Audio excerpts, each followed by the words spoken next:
It was supposed to be the dawn of a new, untouchable era, right?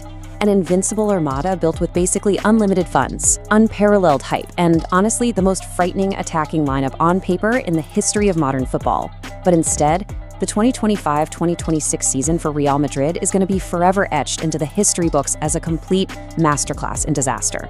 We are talking about an absolute spectacular collapse of Florentino Pérez's latest Galácticos project. A season defined not by glorious victories, by locker room fistfights, shattered egos, leaked secrets, and a devastating lack of silverware. This is the anatomy of a collapse. Let's break it down.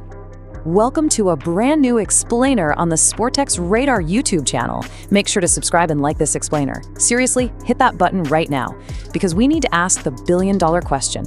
How on earth did the world's most expensive, star-studded attack secure exactly 0 major trophies? How did this invincible armada, featuring Kylian Mbappé and Vinicius Júnior, fail so spectacularly that it nearly burned the Santiago Bernabéu to the ground from the inside out? Today, we are conducting a full forensic autopsy on this historic sporting disaster. So here is exactly how we're going to unpack this whole mess today. First, the collapse of the Armada itself, then the tactical chaos and managerial turnover, followed by the midfield voids and ego wars. After that, we'll dive into the locker room brawls and moles, and finally, the massive fan outrage and the radical solutions needed. Let's jump right in. Part 1, the Invincible Armada collapses. A season of unprecedented failures. The harsh reality of this entire season can be summed up by a single shocking digit: 0. Just 0. By May 2026, the most heavily invested, aggressively marketed squad in the entire Florentino Pérez era secured exactly 0 major trophies. Trophyless. No Copa del Rey, no Spanish Super Cup, no La Liga title, and absolutely no Champions League. Just a total blank. For a club where winning is literally their entire identity, putting up a 0 in the trophy column, actually, scratch that. It's not just a failure. It is a full-blown existential crisis. And to really grasp the depth of this despair, you just have to look back at the towering expectations from August 2025 when Kylian Mbappé finally arrived in the Spanish capital. I mean, the media was already handing them the Champions League trophy before a single ball was even kicked. But chronologically, the cracks showed up incredibly early. By January 2026, the Spanish Super Cup had already slipped right through their fingers. Then came the domestic death blow. In April, a crushing 2-0 El Clasico defeat against their fierce rivals FC Barcelona mathematically ended their La Liga title hopes, just leaving them trailing far behind in the dust. And the final nail in the coffin? A super dramatic, agonizing Champions League quarterfinal exit in May at the hands of Vincent Kompany's Bayern Munich. The European dream was abruptly and brutally shut down. All right, Part 2, tactical chaos and managerial turnover. The gap between what everybody expected and reality was just horrific. Xabi Alonso was brought in to replace Carlo Ancelotti, and he was supposed to bring his invincible Bayer Leverkusen magic straight to Madrid. Against FC Barcelona, dominance was expected. Instead, a 2-0 defeat. Against Manchester City and Liverpool in Europe, expected victories turned into heavy, humiliating losses. Alonso completely failed to replicate his system, and the sheer volume of these massive defeats meant the board's patience snapped incredibly early. The real issue here is tactical incompatibility. Alonso utterly failed to fit both Mbappe and Vinicius Jr. into the exact same system. They were constantly occupying the same spaces, stepping on each other's toes, and completely throwing off the entire team's balance. After those crushing losses, Alonso was sacked. But honestly, the cure was worse than the disease. Interim boss Álvaro Arbeloa was brought in, and he instantly lost the dressing room. He had absolutely 0 authority. Reports leaked that Arbeloa completely failed to communicate with at least 6 core star players. They literally just stopped listening to him. The tactical setup devolved into a chaotic mess. Moving on to Part 3, midfield voids and ego wars. The absolute collapse at the heart of the pitch. You know who really haunted the Bernabeu this entire season? Luka Modrić.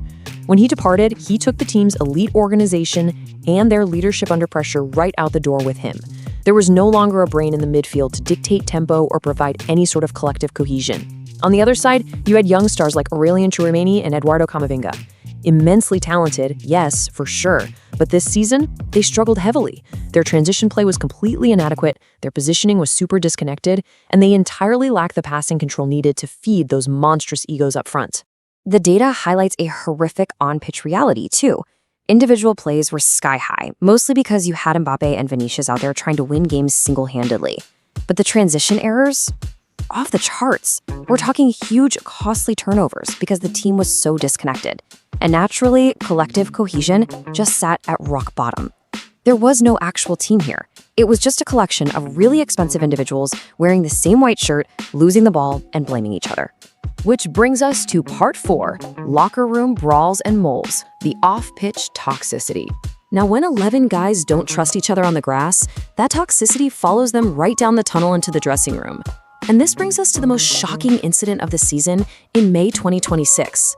A heavy, late tackle in training between Federico Valverde and Aurélien Tchouameni didn't just end in some shouting. No way.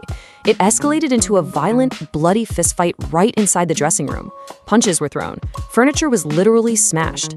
Valverde was struck, hit his head against a table, and actually had to be rushed to the hospital with a deep gash over his eye. Medical details leaked to the press almost instantly. Valverde later apologized, saying the fatigue of the season and the frustration of a year without trophies magnifies everything. As you can imagine, the management was absolutely furious at this total breakdown of discipline. To really understand the severity of this fracture, consider this staggering figure: 500,000 euros. That is the historic, unprecedented fine handed down to both Valverde and Tchouameni. €500,000 each. It's almost darkly comical, isn't it? It was a desperate, heavy-handed attempt by the board to regain control of a billion-dollar locker room that had essentially turned into an unregulated fight club. But believe it or not, the physical fights weren't even the most toxic part. The real poison was the paranoia. Every single argument, every tactical disagreement, and every medical detail, like Valverde's hospital visit, was being leaked directly to the Spanish press, specifically Marca. The players knew there was a mole. And according to widespread reports, the locker room pointed the finger directly at Vinícius Júnior. Now, whether that was true or not, the mere suspicion that Vinícius was feeding locker room secrets to the board and the media destroyed lifelong friendships and completely shattered any remaining trust. So the squad ultimately suffered a total hostile fracturing. The locker room broke into isolated cliques. You had the attacking clique entirely consumed by the ego war between Mbappe's camp and Vinicius's camp over who the true alpha was. Then you had deep defensive fractures, most notably this severe ongoing tension between veteran Antonio Rudiger and Álvaro Carreras. And finally, a group of isolated players who just kept their heads down, completely detached from the rest of the squad. It was a deeply, deeply toxic environment. Finally, Part 5, Fan Outrage and Radical Solutions. Look, you simply cannot have a collapse of this magnitude at Real Madrid without a volcanic eruption from the supporters. The fans did not hold back. The Santiago Bernabeu, usually this fortress of celebration, turned into a cauldron of whistles and white handkerchiefs. Furious supporters completely flooded social media and organized massive protests outside the stadium. They felt deeply betrayed. And they weren't just angry about the lack of trophies, they were mourning a team that had lost its soul, a club completely consumed by an unbalanced squad and a totally visionless transfer policy that clearly prioritized marketing hype over tactical sense. The emotional toll on the fan base was just immense. So what is the way out of this nightmare? How do you fix it? The consensus is pretty clear. Florentino Pérez has to abandon the broken remnants of this project and execute some radical changes. Step 1. Appoint a ruthless authoritarian manager who can terrify these egos into submission and restore strict discipline. Step 2. Execute radical player sales. You literally cannot heal this locker room without cutting out the infection. Major stars have to be sold to physically break up these toxic cliques. And Step 3. Rebuild the squad with actual tactical balance, prioritizing proper midfielders and team players over pure, unbalanced star power. It's been a season of staggering failure, unmatched drama, and completely broken promises. But I want to turn it over to you now. Who do you think is truly, ultimately responsible for this historic collapse? Is it the pampered, brawling players? Is it the tactically inept managers like Alonso and Arbeloa? Or does the blame lie entirely at the feet of President Florentino Pérez and his obsession with the Galácticos model? Drop your thoughts in the comments below. Thanks so much for joining me on this explainer, and I'll catch you in the next one.